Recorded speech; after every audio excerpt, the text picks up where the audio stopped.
Michael Carruth, boxing legend, Ireland Olympic gold medalist. It's a pleasure to have you. How are you today? I'm great, thank you. Thanks for having me. You're very welcome to the Lucozade Sport Centre. It's a real honour having you. You're a legend of Irish boxing. Legend is used kind of sparingly, so I won't go that far. I think you're only a legend when you die, isn't that right? Okay. Yeah, martyr maybe when you die. Maybe martyr as well. Well, yeah. to be fair, the legend status can be applied to you. You took home a gold for Ireland in 1992. Yeah. The first gold across the board for Ireland in how many years? Well, at 36 years, yeah, Randy Delaney would have won his in 56 and then me in 92. So, but it was the first Olympic boxing medal, gold medal. So, would you say that's your fondest sporting memory? well, it would be with me, yeah, obviously, because it's my sport, yeah. So, yeah. Obviously, the boxing world is on fire at the moment. I suppose what everyone's talking about is Mayweather and Pacquiao. Yeah. One of the biggest sporting events of all time. Oh, absolutely. Yeah. There's a lot of smack being talked, a lot of money being made. What do you think? I mean, Mayweather. It's going to be the fight of the century. There's no question about it. It's probably, in my eyes, probably 5 years too late. I felt 5 years ago they were probably at the best of two of them. Needless to say, I still booked it on television, so Right. I have it booked in for the house on the 2nd of May and big party in my house. So I personally think Mayweather still has it. If I started training today, if I went in, hit the bag, did an L training montage, Right. how long would it take me to get to his level, would you say? Right, simple question, simple answer. Simple question. Yeah. Indefinitely to eternity and beyond. Eternity and beyond. End of story. Yeah, you're not getting there, buddy. So that's all. That's all. Okay. I would put Mayweather in my best three boxers of all time. Really? Yeah, and I don't know how to mix the other two up with it, but like he's shied away from nobody. He's boxed everybody that's being of substance, and colossal amount of money they're making. I think Say that again. Pacquiao is only making 80 million. Only? Only Jesus. 80 million. When you I'll think see about him it. in the dog So queue. that's why he's known as Money Mayweather. That's why he demands. Golden Boy And, Productions. like, it's when you go to these professional venues as well, all the superstars, all the movie stars normally get free tickets.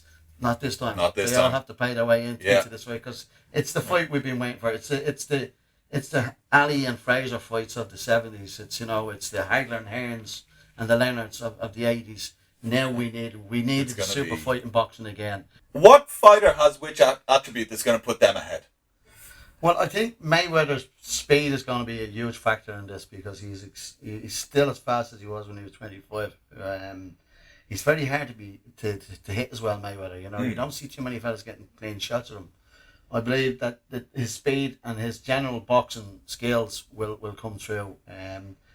I'm thinking maybe a late stoppage, probably between 8 and 10 rounds. He might take Pacquiao out of it. Pacquiao has gone somewhat slow over the last couple of fights. He's aged, I suppose, and I suppose they are two guys who've gone for such a fight. They're on the higher age bracket than what would be normal of boxers, I suppose. But I think just Mayweather's speed and his agility to not get hit is far superior than Pacquiao. So you would say if you had to put your life savings on one of them, I think it has to be Mayweather. Yeah, has to be Mayweather. Sport is sport. One. They say about boxing, thousands upon thousands of punches makes a career. One can end it. So it's one of those type things as well. So I just think, when you look at Mayweather's fights over the last couple of seasons as well, and particularly the Ricky Hatton fight, he took him apart, and he's been so consistent, and I don't see why he's going to ease up on this one because this is the biggest one of all time. I mean, combat sports are coming back into it with the rise of, I suppose, UFC, Conor McGregor in Ireland. What do you think the impact that MMA has had on boxing? Listen, I commend him for what he's doing himself. He's a fellow Dublin 12 lad. Yeah. Okay, so he's where I'm from. I suppose with Irish people, we tend to say, like, if a fella shouts out a bit, he's too cocky, I suppose if we were a little bit too cocky in the last couple of years, our country would be in a better position than it Probably. is, right? Yeah. I know we're coming out of it somewhat, but, we were always expected to be quiet and, humble and whatever else, but because he's different, some people don't like him, and they shouldn't. They should like him because what he does. And what he does, he fights extremely good. Now, he said in an interview recently, I might be paraphrasing slightly here, that he would demolish Mayweather in 15 seconds in a fight. Well, he's allowed to kick him, you know what I mean? So he's allowed elbow on the ground. That's, to me, somewhat that's the one thing I don't like about their sport is that, you know, when you have a person gone, he's gone, and, you know, they let them take a bit of a beating before the referee stops it.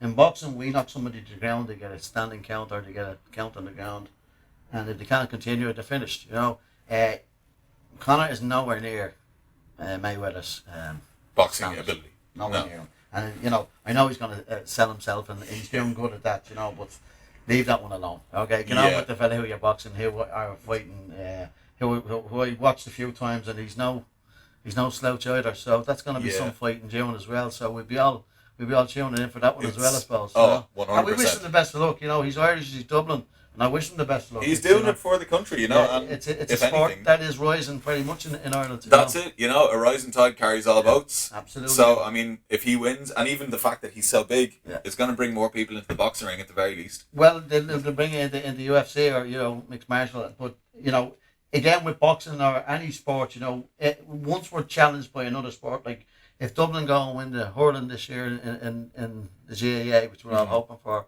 keeping those fingers crossed. You know, we will lose a percentage of kids too who are going to go into hurling, which is grand.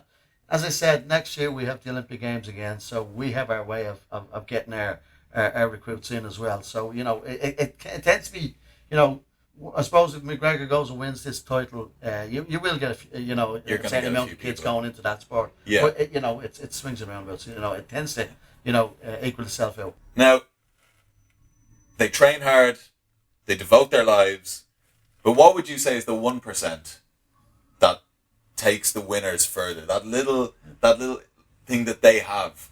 Well, I suppose, like, I can talk out of experience because I was fortunate enough to go to 2 Olympic Games.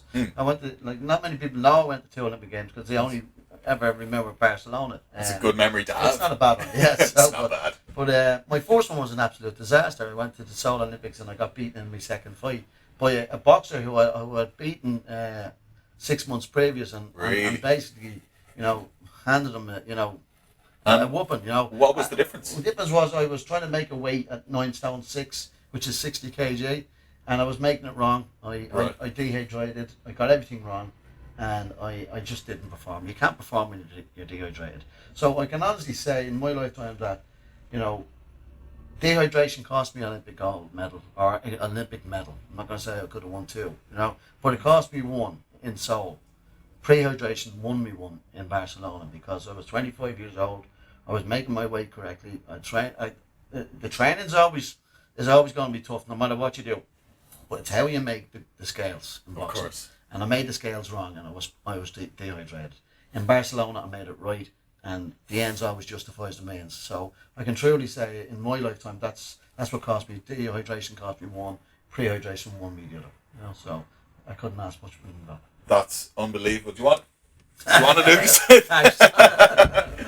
Perfect. Listen, we're having a lot of people in the Lucozade Sport Centre hot seat. We're giving them a little challenge. Okay. It's called Hoop There It Is. Right. On 3, we're going to go 30 seconds. So 1, 2, 3. You'd be lucky to get 1. Oh! Get 1. Go on. There's 1. There's 1. On the scoreboard. Hoop There It Is. Oh, come here. There's 2. Oh, John.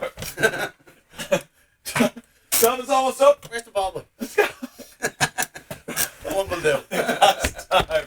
Michael Carruth, thank you very much. It's been an absolute pleasure having you here in the Lucozade Sport Centre. Thanks, John.